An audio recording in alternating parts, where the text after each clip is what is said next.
Hello and welcome to Student Affairs Live, the online learning community for student affairs educators. I am your host, Heather Shea Gasser, she, her, hers, from Michigan State University. Today I'm connecting with 5 new professionals to talk about their transition from grad school into their first jobs in student affairs. We welcome your comments, questions, and participation. Follow along on our back channel and tweet to the hashtag HigherEdLive. I am super grateful to current MSU SA grad Alex Sylvester for their help in helping out with the back channel today. Thanks, Alex. In a moment, I'll introduce you to our 5 panelists, but first I need to acknowledge and thank those who make Student Affairs Live possible. Student Affairs Live is a part of the Higher Ed Live network. You can tune into episodes with my friend and co-host, the amazing Tony Duty, and me on Wednesdays at 1 p.m. Eastern Time. If you're unfamiliar with past episodes, we highly recommend that you check out and favorite the archive link that we're tweeting out now. Higher Ed Live is produced by M. Stoner, a marketing and communications firm that works with education institutions on branding, strategy, web design, and more. M. Stoner is offering a 2-part webinar series on Google Analytics and Tag Manager in August.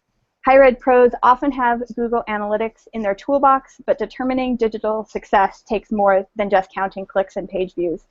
It's a challenge to identify meaningful metrics and have the right configuration in place to make use of them to achieve your goals. Registration is $299, and we are tweeting out a link shortly where you can learn more and register. Student Affairs Live is also exclusively sponsored by ACPA.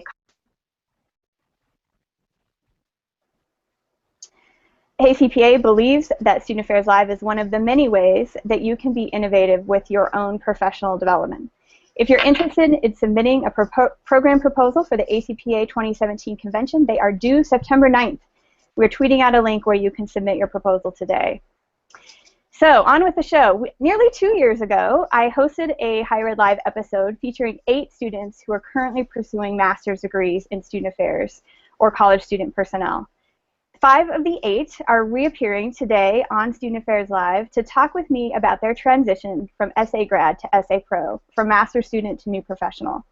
3 of the folks on the original show can't be here today, and we're definitely going to miss Cody, Paige's, and Emily's voices, but shout out to them. They're all doing great work. And if you are about to embark on a student affairs master's degree, if you're about to start your first full-time job, or if you supervise or mentor any of the above, this episode promises to be full of real talk, honest reflection, and important advice. So let's get on with the conversation. So welcome to the 5 of you. Really excited to reconnect as a part of Student Affairs Live today. And as our panelists introduce themselves, I want to tell everybody who's watching that you can read their full bios on our website at the link that we're tweeting out now.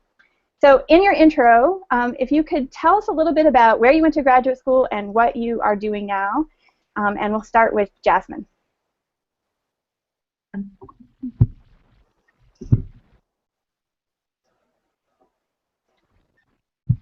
Trying to make sure I'm unmuted. Hi, everyone.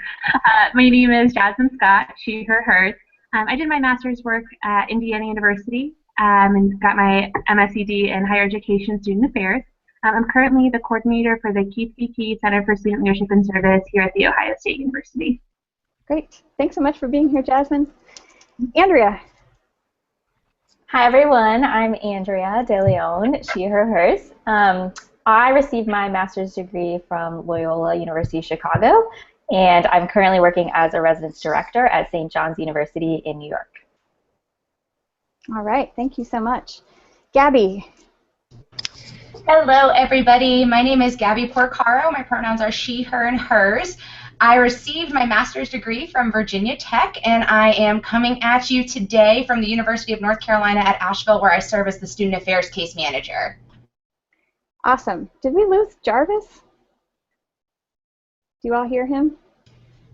He's down here, but I think something a little bit weird might be happening with his connection. Okay, I'll try and see if we can reconnect with Jarvis. Meanwhile, we'll move to Matt. Matt, welcome.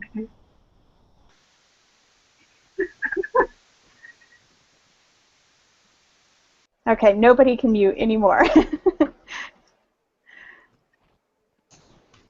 So wait, Jarvis, are you going to go?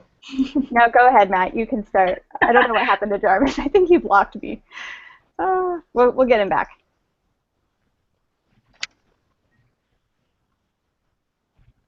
Go ahead, Matt.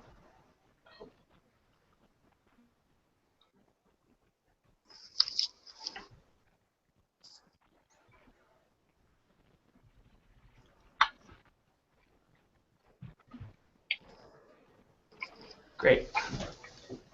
I can't hear Jarvis at all. This is not good. I think that he accidentally blocked you, but we can still hear him. Okay, okay. Oh, he just dropped there he's okay. going. Technical challenges. It's all good. Yeah, okay. Well, I'm Matt Fenstermaker, he, him, his. I graduated with Jasmine from Indiana University in Bloomington, and I'm currently serving as the Early Engagement Director at the Oregon State University Alumni Association. Awesome. Okay, so my first question for you all is just briefly and broadly talk about what your first year as a student affairs professional has been like. There been any challenges, successes, unexpected moments, disappointments? Matt, we'll go back to you. Yeah.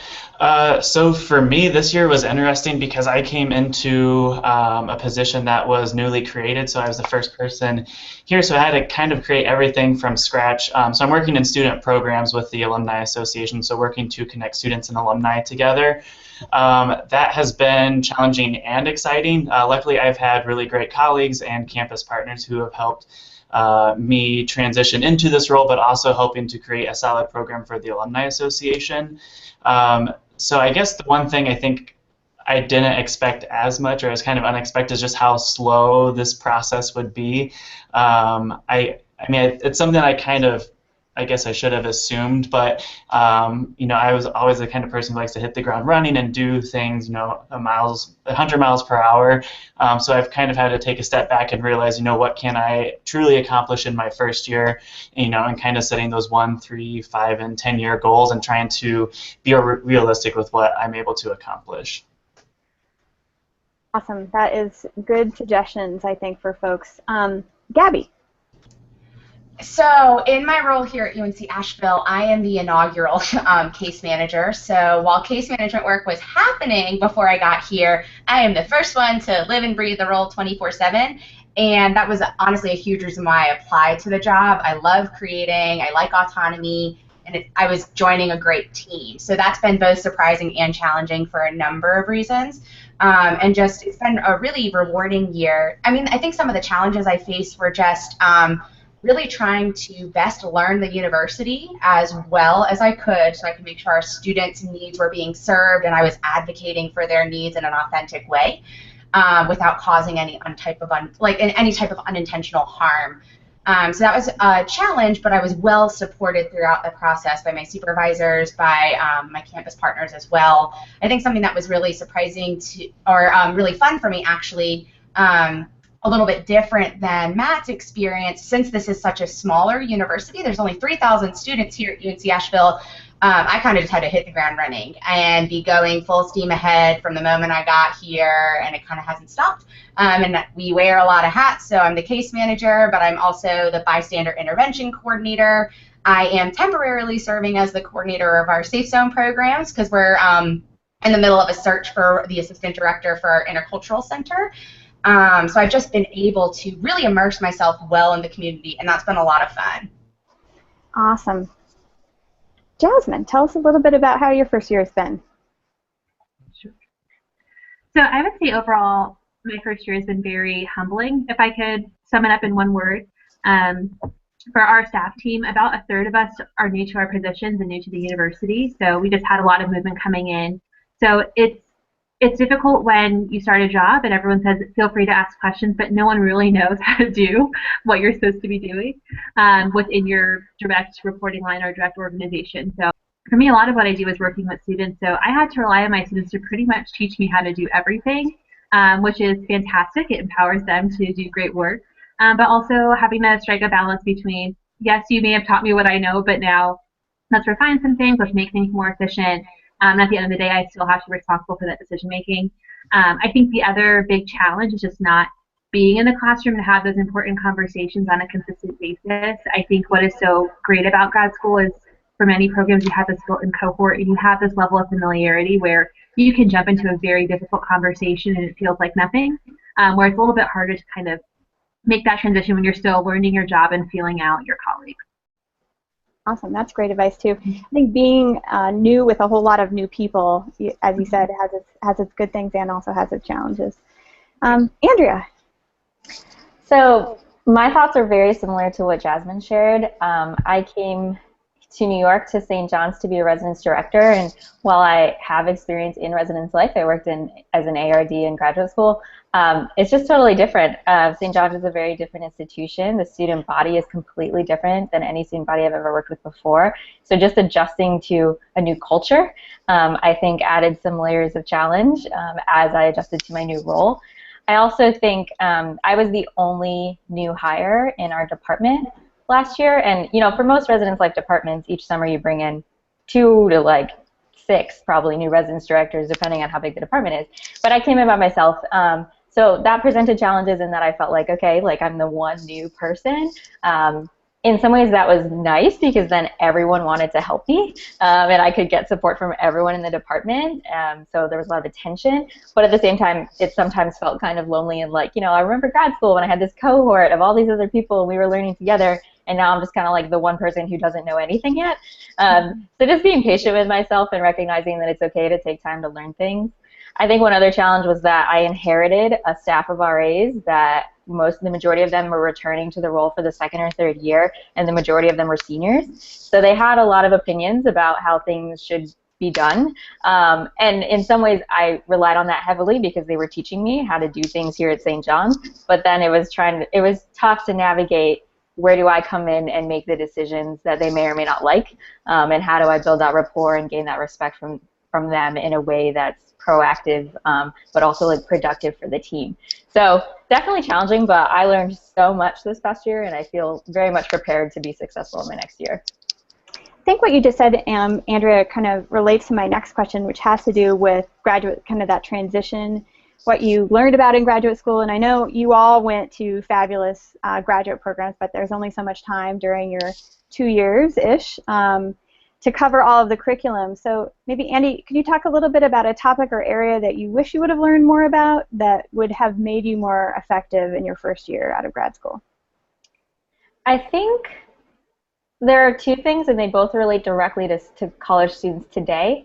Like, I think it would have been so helpful to have a class on like today's college student, because even though I'm still very young and I was in college not that long ago, the students I work with are experiencing things and talking about things that I know nothing about. And it's a little disheartening because I'm like, I'm still so young, like I was just in college, but I have no idea what you're talking about, or I can't relate. And so I think it'd be tough for grad programs to have a class like that because our students are changing so rapidly. But at the same time, I think some conversation about like what to expect once you're working with students. The other side of that is similarly students that are institutions that serve unique populations of students. So for example, like I've only experienced predominantly white institutions before coming to St. John's, and St. John's is not a PWI. And I was excited about that, but I wasn't necessarily fully prepared for what that meant and how I did my job. I thought, like Loyola prepared me really, really well when it came to developing a social justice lens and how I do my work. And I knew the theory and all of that, but the actual like sitting down with a student who's telling me their story, and that's just a different experience. And there are unique needs to students at institutions that are not PWIs. So I think some sort of preparation is to like, okay, not every student is going to be like the students you work with when you're in grad school. It could be a lot different depending on where you end up. Yeah, that's a really great point. So maybe kind of thinking about like where students have been placed in the past and where they might come back to eventually. We have Jarvis back! Yay! Welcome back, Jarvis. I'm excited. Okay. But Matt, I'm curious what you have to say about this, as far as things that you wish you maybe would have learned at IU before coming to Oregon State. Yeah, so one of the things that I think would have better helped prepare me, and this is kind of more personal, especially to my experience here coming in, where I was tasked with starting a new program, and part of that was creating a student organization. So part of my responsibilities was taking over the student alumni ambassadors, which had previously been a group on campus, but when I took them over, I had a grand total membership of 0.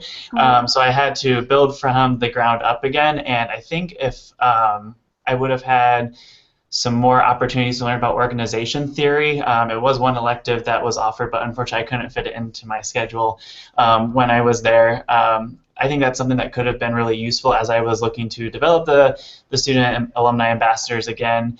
But also, I wish I would have taken advantage more of the opportunities that existed outside of the classroom in terms of doing things like Strengths Quest, facilitation, because that's sometimes those opportunities have arose here even in the office where we've talked about doing it, and that's something that I could have helped provide to my coworkers.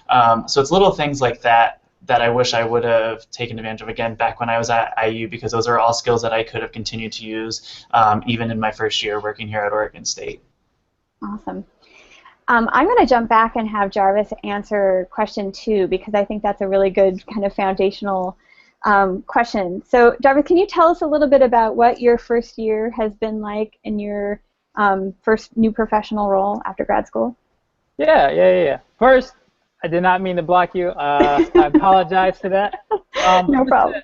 Just to answer the question, my first year has been full of a lot of growth, a ton of learning and development. I did not have any residence life experience prior to graduate school or prior to taking this job as a full-time residence director. So it's a lot of me asking questions and learning. So I feel like I'm still in student mode, and that's not really a bad thing for me. I tried to read the latest research articles. I try to make an effort to take something to enhance my practice from my colleagues. I really learned from my colleagues, and they're phenomenal here, both at SUNY Broome and Grinnell. I'm learning that students that I work with they're really my greatest teacher also. Heavy student contact, it really presents many teachable moments for me. And if I were to say any challenges, it's definitely perhaps maybe some of the institutional politics and systemic issues, but we'll talk about that later. But some successes, I think, since first year, just being published, organizing a conference that I'm working on, all of these opportunities I'm really presented with some time to reflect and grow. So if I had to theme it, it's a year of a lot of learning and growth, and I hope that stays in my professional career. Awesome. Thanks so much.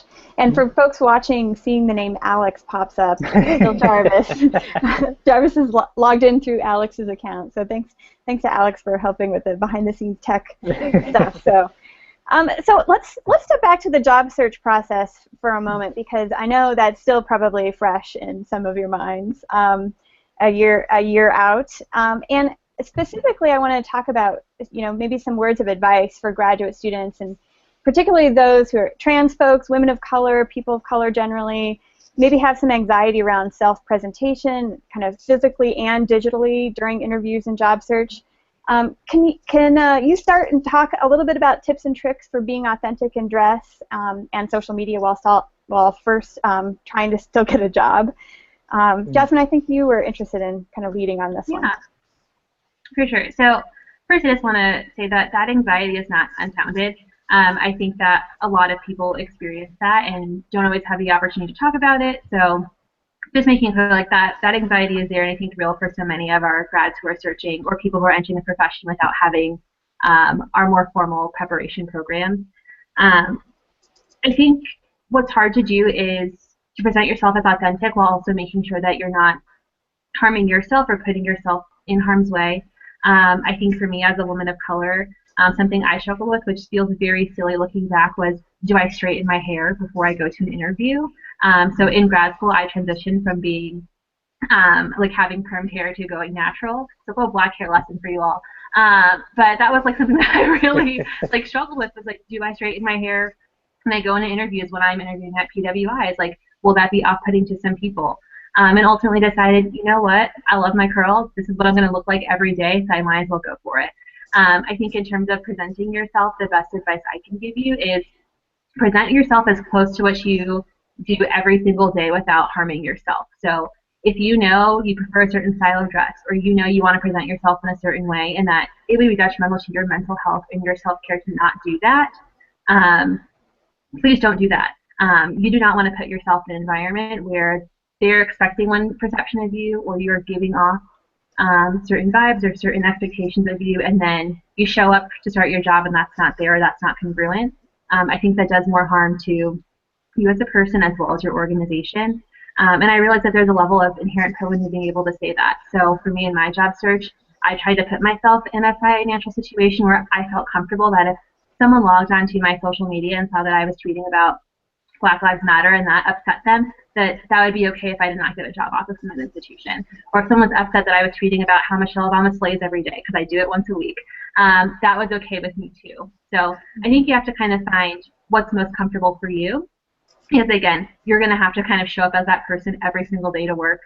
Doesn't mean you still can't push those boundaries once you're there, but I think for me that was the best thing I can do, having that network of support to go, okay, these are things that I think are important to say when I interview that are true to my identities. How does that feel for you? It was very helpful. And then in the actual interview process, I made sure to ask the question to the individuals who'd be directly supervising me. Like, I'm a woman of color. I'm pretty proud of that and pretty strong about that. So what can you do as a supervisor to support me in that? And you will get mixed responses. One person was like, oh, I don't know how to handle that question. And like kind of flubbered. I was like, okay, you may not be able to support me the way that I feel like I want to be supported.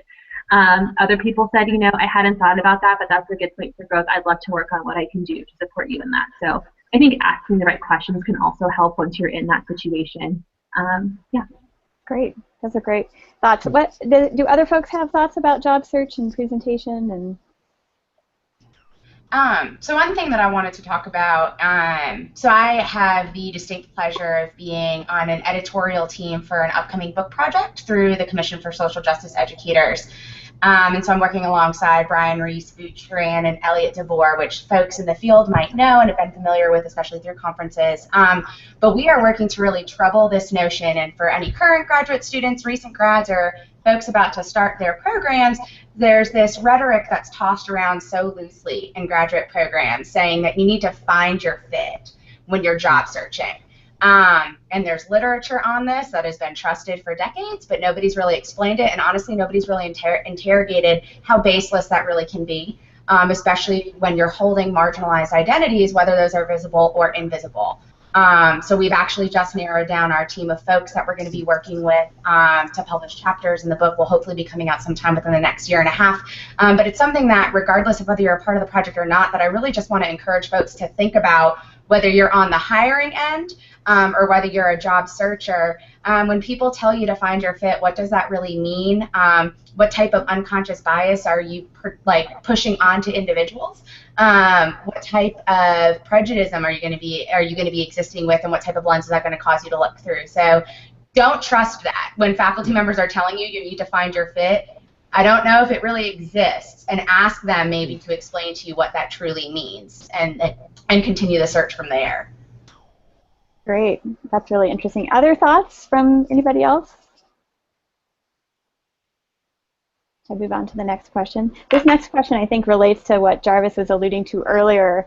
I know from my first experience right out of grad school that I was shocked at the level of politics, the unwritten rules. And when I mean politics, I don't mean political parties.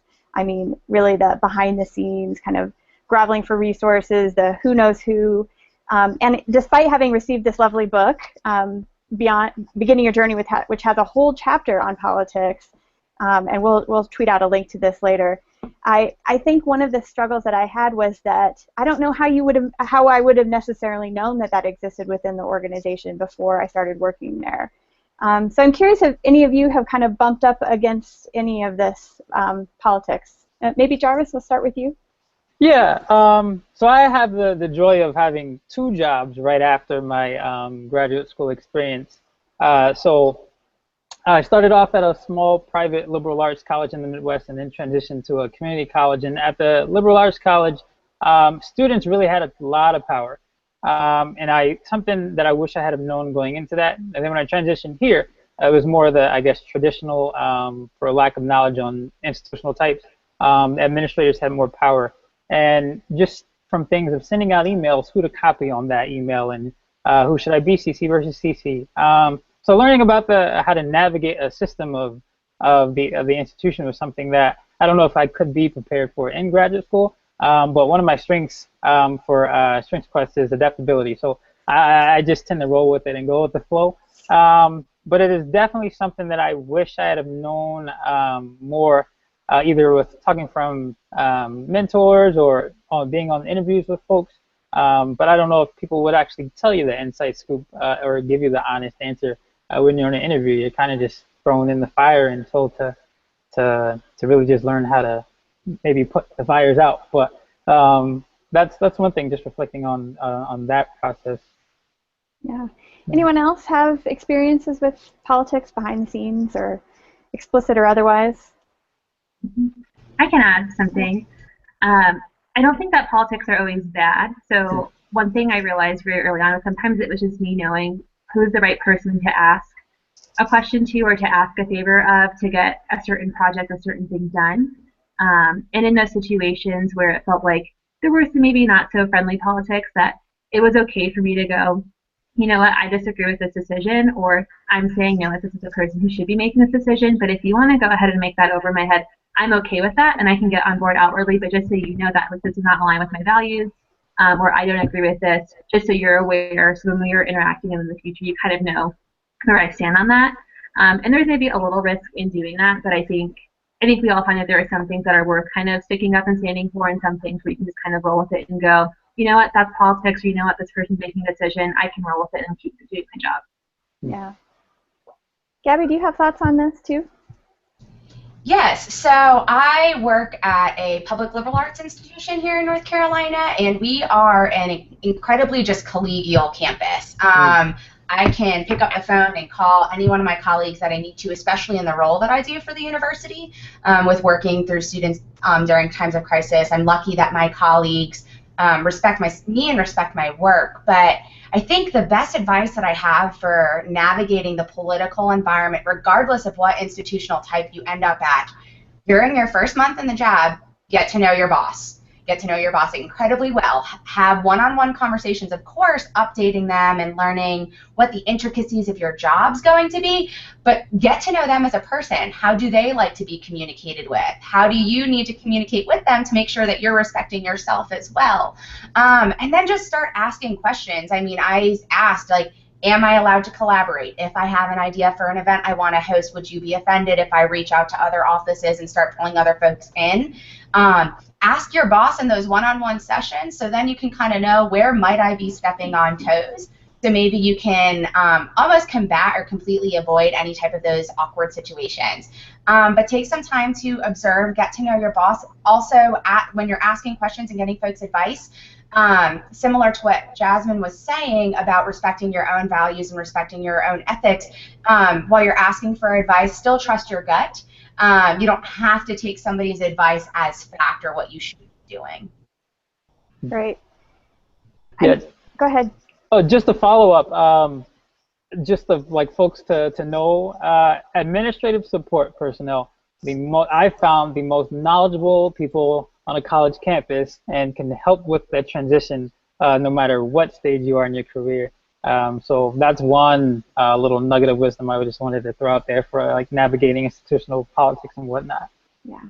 Yeah, especially if they've been there for a while and they've seen a lot of folks come and go, maybe seen kind of the missteps along the way. Absolutely agree with you on that.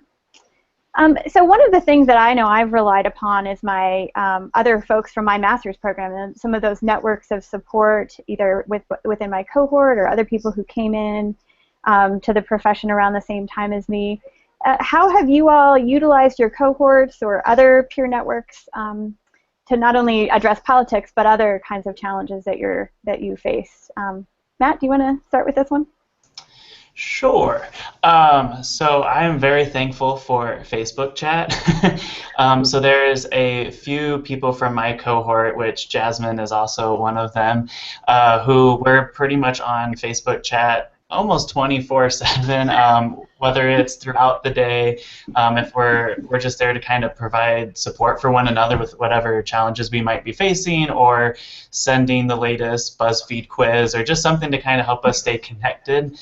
Because when we do have those high moments, it's really great to have someone there, to kind of be there and share in that moment with us. But then also when there are those low moments of when you're transitioning into your first job and you really just need someone there to support you and help you get through, that's what those people are there for.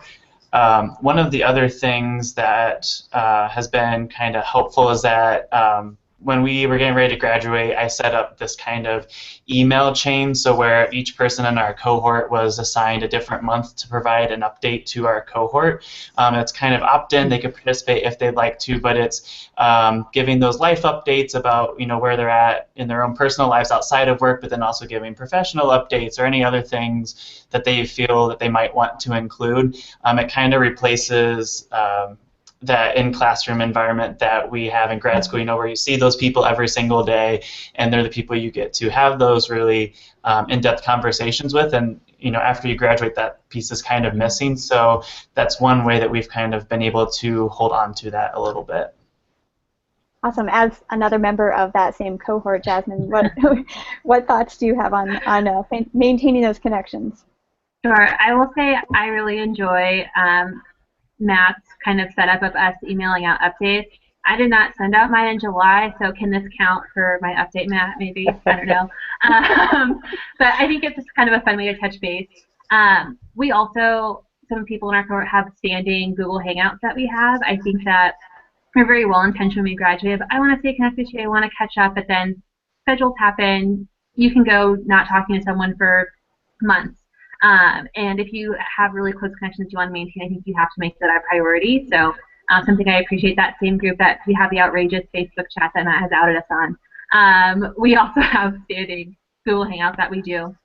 I will also say getting to connect with people at professional conferences or through experiences that I've had as a grad have been helpful. So one of the groups that I kind of enjoy the most is the TPE interns from 2014. We're not quite as active on our Facebook chat or on our GroupMe, but it's always nice because we're so spread out throughout the country to be able to get different perspectives and kind of check in when we need it. I think that's what's great is you can kind of make it what you want. So don't be afraid to kind of follow up with people, even if you haven't talked to them in a month or 2 months. I think sometimes being a little bit away from your cohort is maybe a little bit helpful, and you start to appreciate them more in the insight that you have, and to have a little bit more perspective post-graduation. Awesome. Yeah, time zones happen too. I think that's the other barrier.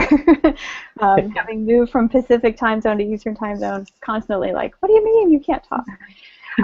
So I'm curious, I think, we, at least speaking from my own experience, I came out of grad school with this really idealistic perspective on student affairs, and as I've alluded to, my first job wasn't necessarily the greatest, but I'm curious about how you're, a year now out, what is your current outlook on the field, and maybe rank it on a scale of 1 to 10, and then how has that changed since you were in grad school? Gabby, you want to start? Yes, absolutely. So when I say my number, it might sound a little bit like cynical at first, but I'm going to explain. So I think I'm probably at a 6 on where my outlook for the field of student affairs is, and that's truthfully because I just think we have so much more room for growth, and I think we're trying to get in that place.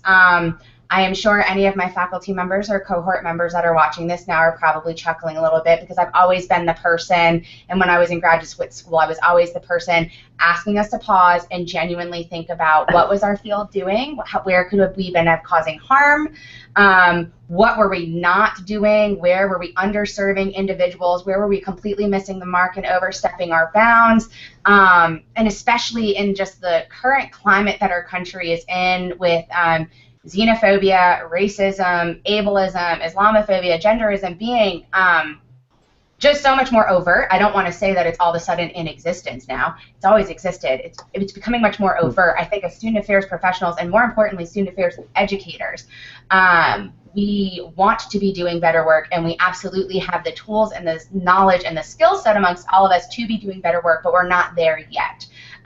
So I trust my colleagues, and I'm excited to see where this work is going to lead us, but I'm at a semi-healthy, cynical number 6 for my outlook on the field. All right, we're going to take a group average here in a second. Jasmine. Okay, well, I hope I don't drop our average down.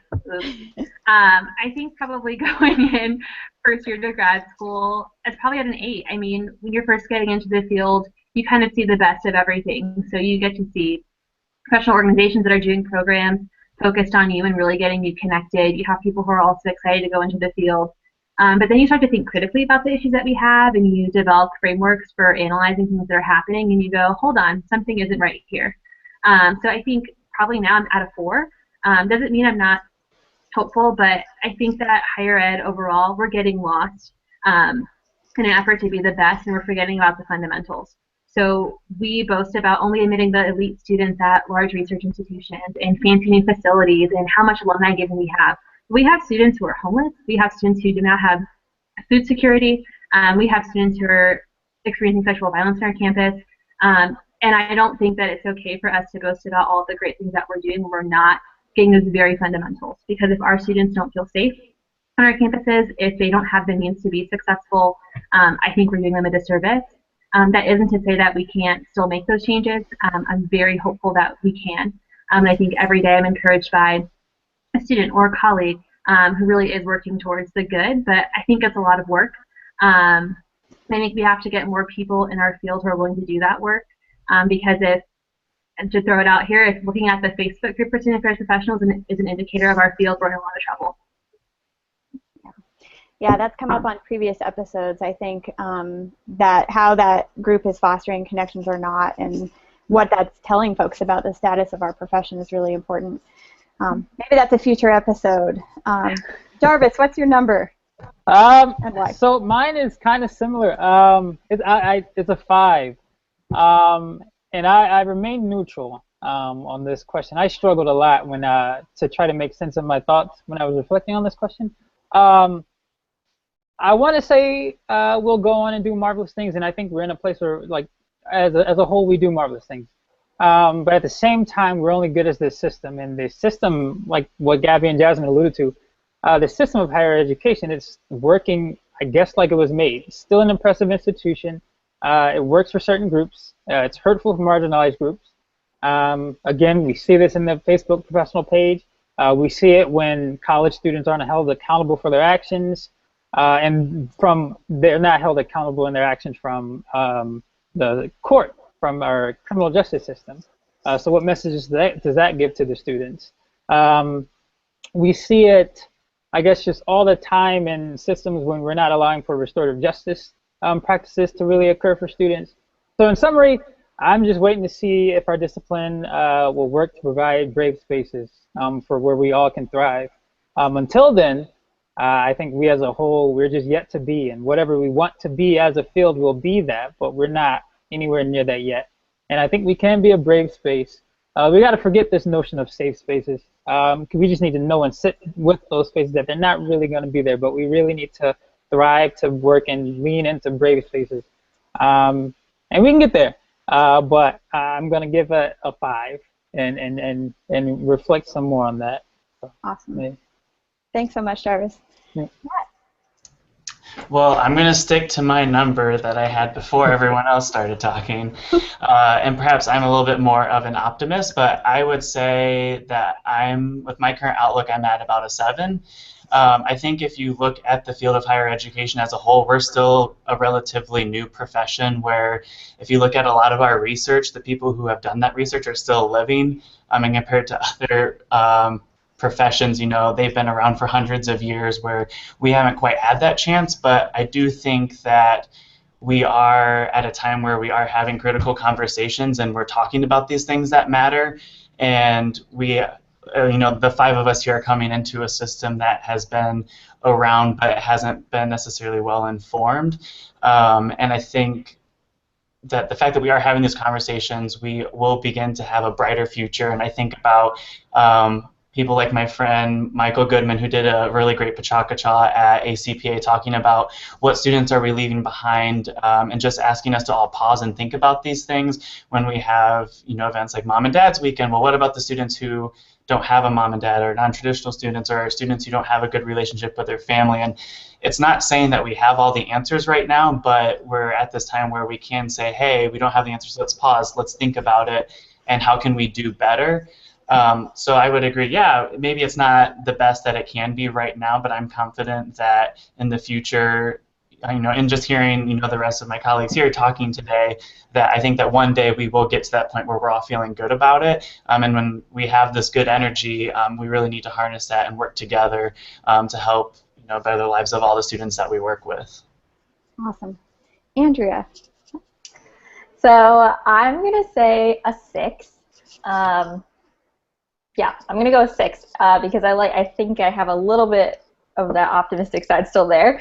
I think that my concern currently and in the past and moving forward is that we become very siloed, or I feel like we are siloed within student affairs. And by that I mean, you have all these like sub-departments. So there's multicultural affairs, and there's residence life, and student activities, and fraternity and sorority life, and all of that. And sometimes I think we just like send students to where we think they're going to be best served. And sometimes it makes sense, but I think when we talk about the issues that are coming up, today in the Facebook group, and our students who are on the margins, like, they need to find support everywhere. I don't think it's okay for us to be like, oh, well, you need to go talk to this person in multicultural affairs because they can suit you better than I can. I think we need to get to a point as student affairs professionals, as an entire field, where everyone, no matter what department we work in, is educated and trained and prepared to be able to support students no matter what their identities and no matter what their concerns are. I think we're getting there, but we still have a long way to go. And politics plays into this, resources play into this, pushback, like people who are like, that's not my job, I don't want to get trained in that, that plays in. So I think we have a big challenge ahead of us, but I think we need to get there if we want to fulfill our responsibility and our passion of helping students, because I think ultimately that's why most people are in this field, is because we have a passion to help students. But if we're just pushing them all around campus, sending them to other people, then I don't really think we're doing what we can for them. I also think a lot about money when it comes to higher ed and being good stewards of our funds and how we spend them in student affairs. And sometimes I wonder if spending all this money on the flashy, like up-to-date technology stuff is really adding value to our students and their experience. So that's something I've become more critical of as I've been more exposed to what does money look like, kind of behind the curtain, like what are the budgets actually, how do we spend this money, how are prices set. That's something I'm starting to learn more about and starting to have more opinions about as I've learned post-graduate school. Great. Well, our average across all 5 of you is a 5.6. Doing quick math on my phone here, and I just have to say, as somebody who's been out of my program for a while, listening to all of you, I do feel like the future is pretty bright if you all are going to be our leaders. So thank you for your thoughts about kind of what are some of the challenges and how we might get better as a profession. So let's step back even a little bit further, because I know some of the folks who are watching today are getting ready to start master's programs. In fact, an MSU student of mine is headed to San Diego to begin. So shout out to Tyler, who might be watching today. What advice do you have for those folks, or what do you wish you would have known at the outset of your time in graduate school now that you're a year out? Jarvis, do you want to start? Yeah, some advice. Your role on campus goes way beyond your job description. Your responsibilities may change, supervisors that hired you may leave prior to you starting, etc. Persistence is really key, and you really need to remain focused on learning as much as you can. Tap into resources, tap into folks that you might not be in your functional area that you work with. You only get to experience your first year postgraduate school once. Really, and you only get to make so many mistakes and reflect upon those as teachable moments for not too long as entry-level professionals. So my main advice is to really just take time to own your job and know you and be able to do your job well, but take some opportunity, step out, plan an event, do something that isn't the norm on campus, start a new tradition, just really do something that isn't on your job description. That's one thing some things I would do for advice. Awesome. Andrew? I want to clarify the question.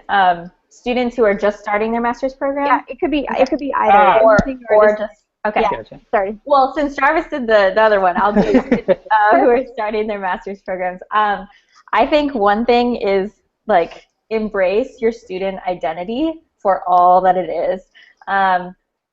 As a student, you kind of still have a lot of protection when it comes to taking risks at the institution, standing up for what you believe in, really sticking to your values and speaking up when you don't agree with something.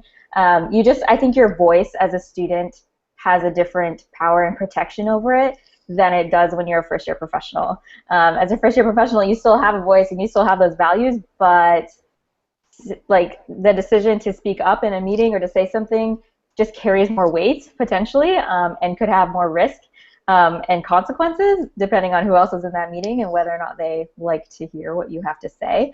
So I think embrace that, especially if you have an assistantship, if you're working at the institution, like use your voice then, because you're still a student and you can fall back on that. You know, I'm a student, so that gives you a little bit of protection. I also think it's totally okay to have no idea what you want to do next.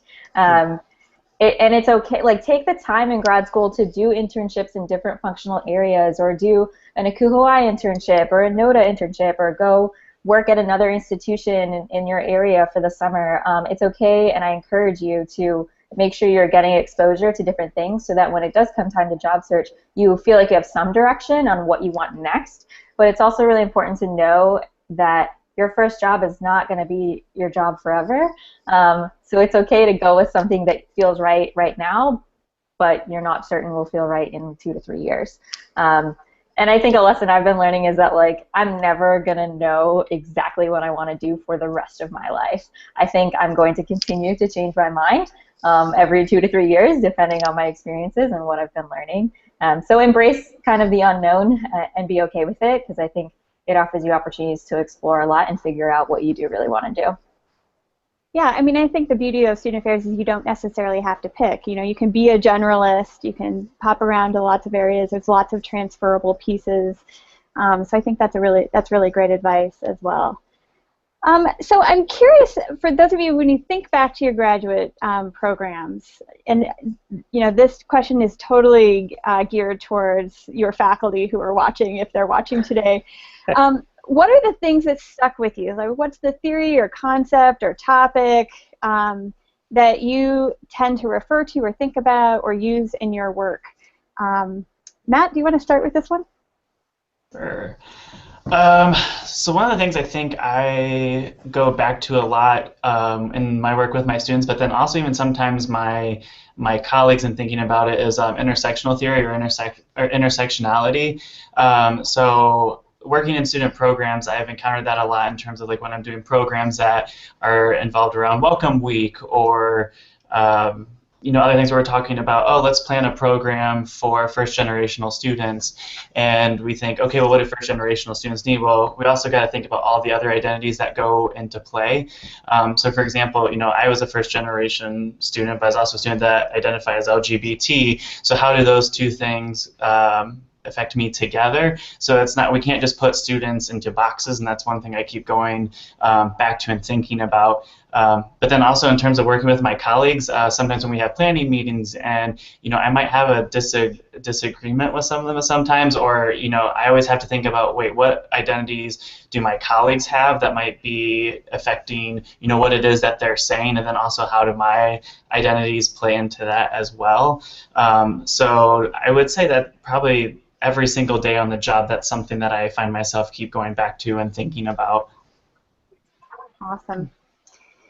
Other theories that you all kind of pick up on? Jasmine, do you want to share? Sure. Kind of along what Matt said, I think that intersectionality is important, and I think I'm constantly challenging myself as well as my colleagues to think about multiple identities, how they are intersecting, and how we can't just view issues or problems or even things that we're posting about on our campus from one lens. Other things that I think are really important that stand out to me are the concepts of white fragility as well as aversive racism. Because I work at a PWI, those are things that I push up against daily. And so for me, often when I'm working with my colleagues, being able to point those things out and to name the unintentional bias that is happening, I think is important in our work, because if not, we're doing a disservice to our colleagues, to our students, to our university. And I've also found it interesting, even using some of the theory or research that we've used, that we learned in grad school as a coping mechanism. So one of the most powerful articles I read in grad school was in our diversity class, and it was from Mamta Akapedi, When White Women Cry, How White Women's Tears Oppress Women of Color. And that completely rocked my world. And I think often when I am butting up against challenges or being made to be made out as a hard ass on our team because I'm sticking to my beliefs or my values or wanting to do things that are serving students from an intersectional lens, I think for me I'm able to fall back on that and kind of rationalize what I'm experiencing before I'm then able to kind of go back out and try to dismantle that. Awesome. I just found that article. I read this article before, but I just found it again yesterday. So thank you for reminding us all of that. And I think we're going to tweet out a link to it because it's a fabulous piece. Gabby, what are your thoughts on things that stick with you? Absolutely. So one piece in particular that I read in graduate school was Lisa Avis's piece on theoretical borderlands. And that, I mean, my faculty member, Claire Robbins, who I work with extensively still, knows my love and affinity for this piece, and it shaped a lot of how I work. So I've already mentioned that I'm the inaugural case manager here at UNC Asheville. My work has always been centered in identity consciousness and through a social justice lens. So that being said, when I was hired on here at UNC Asheville, and I convene our care and crisis team. So that's the team that meets weekly that deals with the traumatic experiences that our students are having. There's no representative from our multicultural student programs office or our intercultural center. And that wasn't just a UNCA specific thing. This is actually something that's really not happening nationally because we're still not seeing the link between marginalization and checks to human dignity as something that needs to be dealt with in a student advocacy and case management way. So I kind of had to go to my bosses and be like, well, I have no actual evidence I can give you to say why we need to be making this change, but from a theoretical perspective, I can present to you the model of multiple dimensions of identity, and I can present to you Schlossberg's transition theory, merge them together, and hopefully you're going to journey with me and understand why we need to be making this change. And the whole nature of how our care and crisis team changed from that point, from when I brought on Dr. Dahlia Hilton, the director of our intercultural center. It's just been such an amazing change to our campus and such a necessary change to the way that we as a university promote student advocacy and crisis management in an honestly holistic sense. Awesome. Anybody else want in on the thing that you keep referring back to as a new professional? Or I can move on to the next question. Okay, I'll move on to the next question because I think one of the things that we talked about in our prep when Andrea and I met the other day was about continuing to learn once you're done with graduate school. So maybe, Andrea, you can talk a little bit about what are the ways that you're continuing to grow as a professional and learning, and then also I'd love to hear from all of you if you plan to go back for an EDD or PhD and if you thought about that at all 1 year out. So, Andrea? Mm-hmm. Yeah, I think first and foremost is expressing that you have an interest to continue learning to your direct supervisor or others that you work with. When you are a professional, your learning falls on you. The responsibility of continuing learning, I think, is your own. You don't have a faculty member telling you, like, hey, do this reading. If you want to read and you want to continue learning, you have to do it. I'm fortunate in that I have a supervisor who values learning, and she makes sure that at our team meetings, we do something called article share, where one of us will pick an article, we'll send it out a week in advance, we all have to read it, and then at our team meeting the following week, we discuss it. And we bring that discussion back to you, okay, how does this apply to our everyday work with our students here? That's awesome and a super easy thing to do, but it keeps us engaged in dialogue that's relevant to our work. Additionally, I've taken advantage of the Human Resources Department here. They offer like tons of workshops for anyone at the university, for anyone who works here. And they're not necessarily student affairs focused, but they're workshops about supervision. How do you supervise students or other staff? Workshops about communication skills in the workplace, things like that. So I've taken several of those courses throughout the last year, just trying to learn new skills, develop new skills, and apply them back to my work. I also think recognizing maybe some things that you didn't learn in grad school, or maybe it's not even related to student affairs, but you think you could bring it back to your work. So for example, I have a strong interest in learning graphic design. I don't know where that came from, but like a year ago I just got really, really into it, and I have no professional training in programs like InDesign or Photoshop, but like I want to learn those sort of things, and I think that I can take that skill once developed and apply it to my work in residence life, whether it's developing media for RA selection and recruitment, or developing signage for big programs that we have. You know, I want to do that. So I've recently had conversations with my supervisor about, you know, is this something I can do in terms of training, and how can I use this skill if I develop it to benefit our department and to add value to our work. And one other thing is just like learning totally outside of the workplace. Like, for example, I started a blog last fall. I really, really enjoy writing, and my writing style is very reflective in nature. So I just write like whenever I feel like it. Sometimes it's once a month, sometimes it's once every 6 months. But when I have something that I experienced and I feel like my experience and my story will help others, I write a blog post about it. So that's something that keeps me learning and also helps me learn from other people by following other blogs. All right, for all of you, PhD, EDD, in your future, so like thumbs up, thumbs down, not sure. Got a couple thumbs up? Got a couple I've already not sure? restarted studying for the GRE. Yeah, my advice is don't wait so long, as you know, don't let 15 years pass, because it's a little harder to go back. But you know, I think you all could be awesome contributors to the knowledge as well of the field. So I encourage everybody. So I'm curious, so this is our final question before we get to final thoughts for those who are watching online. One of the things that I really recognized was that supervision, mentorship, guidance, you know, your advisor are all really present in your life during graduate school. So how are you all finding that same support, you know, not only within your organizations but broadly within the field now? Like, you know, those people who have come before you, who are mentors and role models for you. Matt?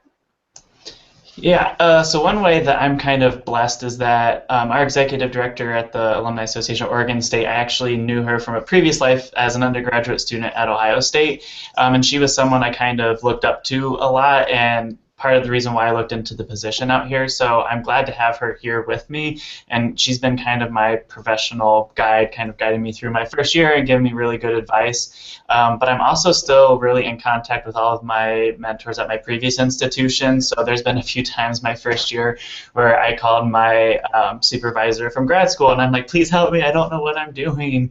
And she's still been there for me every step of the way, and same for the mentors I had during while I was at Ohio State as an undergraduate student. So that support network has still been there. You know, I may not see them all the time, but I still know that they're there for me. And that's been the best thing for me in terms of getting through this first year and all the challenges that I've experienced along the way. Great. Andrea? Yeah, I think I really, really enjoy my supervisor. I remember my interview with her at TPE, and I walked away from the table and called my mom, and I was like, I'm going to work for this woman, because I just connected with her instantly, and I saw the potential for a mentor-mentee relationship, and it has been that since I started. She's great. I feel like I can talk to her about anything. So I'm really lucky in that, because I know that not everyone is blessed with a supervisor that they totally click with and that it just works. So I think if you don't have that, it's important to reach out and find mentorship in other places too. It's okay to start, you know, reaching out to other departments on your campus and maybe finding someone who doesn't necessarily work in your department but who can connect with you and offer those mentorship skills and sort of that guidance and conversation. I also think networking is really important. Going to conferences. I went to the NASPA Region 2 conference in June and met several people who work in different schools in the city, and have connected with some of them since then. I had a meeting with one a few weeks ago, and she just emailed me asking to get lunch. So I think it's easy to meet new people and to develop these relationships if you're willing to put the effort into it. But again, I think you have to take the initiative. But for me, again, my supervisor is great, so that's been really helpful. Great. Jasmine? Sure. So I think similar to Matt, I'm still relying a lot on the individuals who really kind of guided me and mentored me through graduate school. I think here at Ohio State, I rely a lot on my peers that I'm close with as kind of the support that I need or am looking for.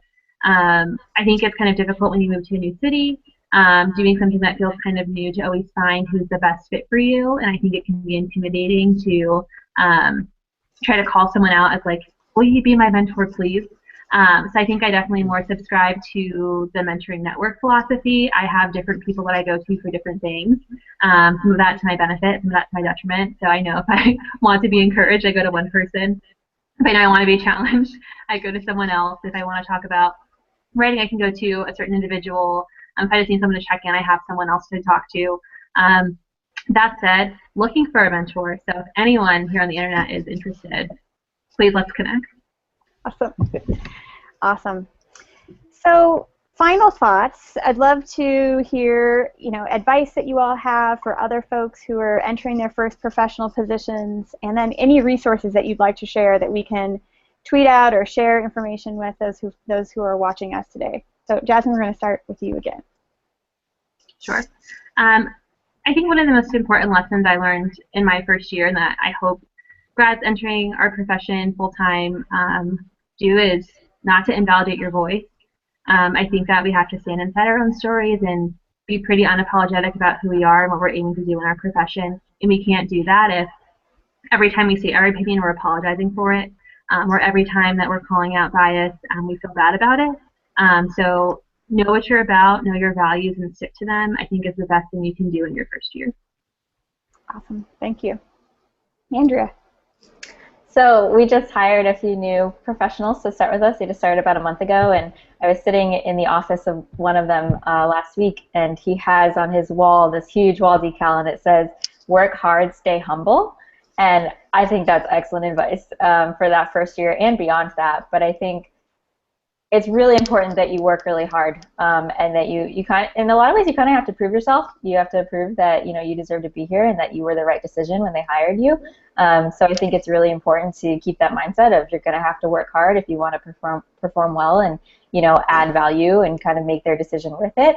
But it's also really important to stay humble. Don't expect all kinds of praise and worship left and right. They hired you to do a job, and you need to do the job. So I think it's important to remember that and not get too big of a head whenever you maybe do something great. Like, it's good, live in that moment if you get the praise, but also remember there's still a lot more work to be done.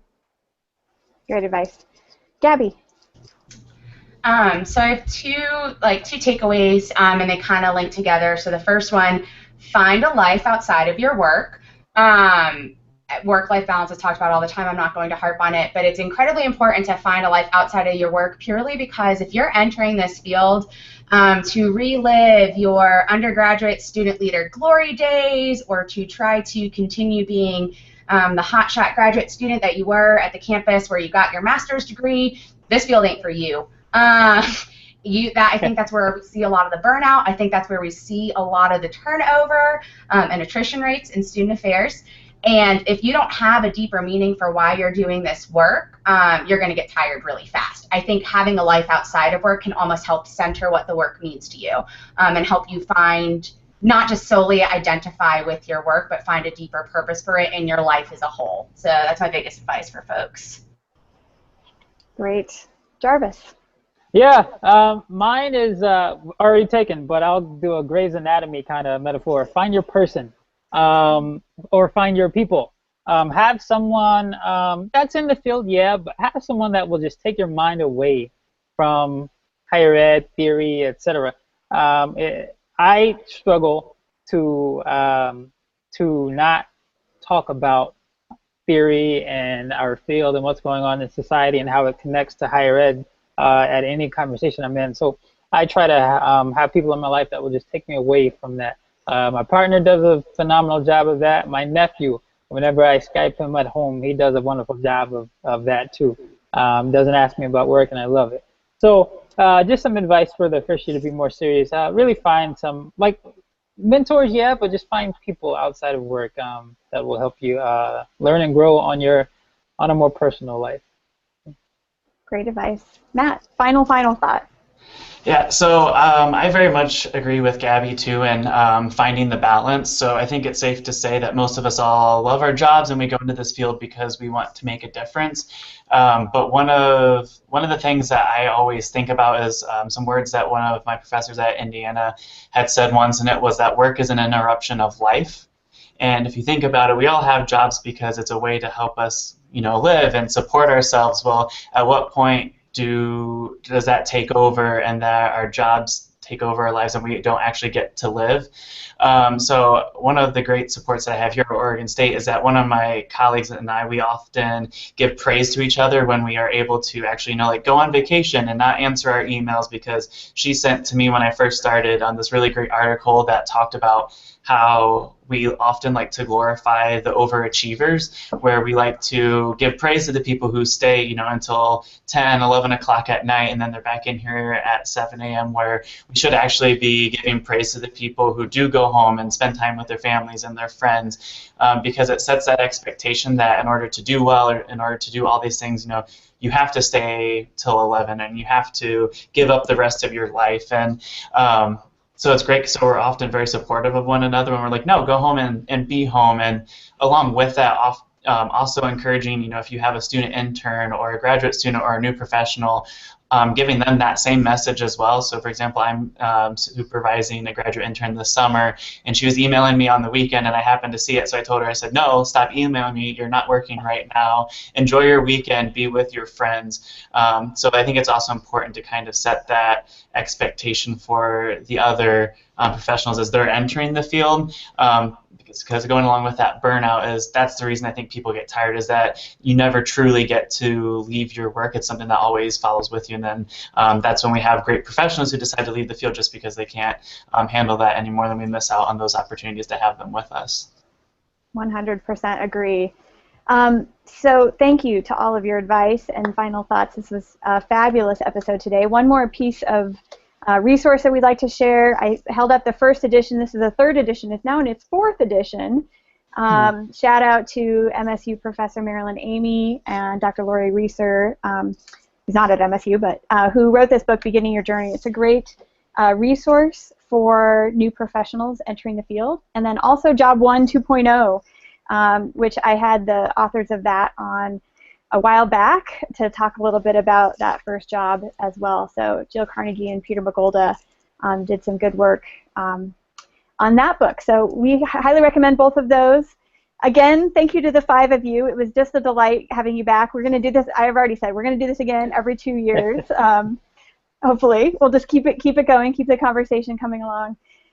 So coming up on Student Affairs Live in 2 weeks from today, on August 24th, Tony is going to be continuing this conversation and actually next talking about mid-level professionals in student affairs.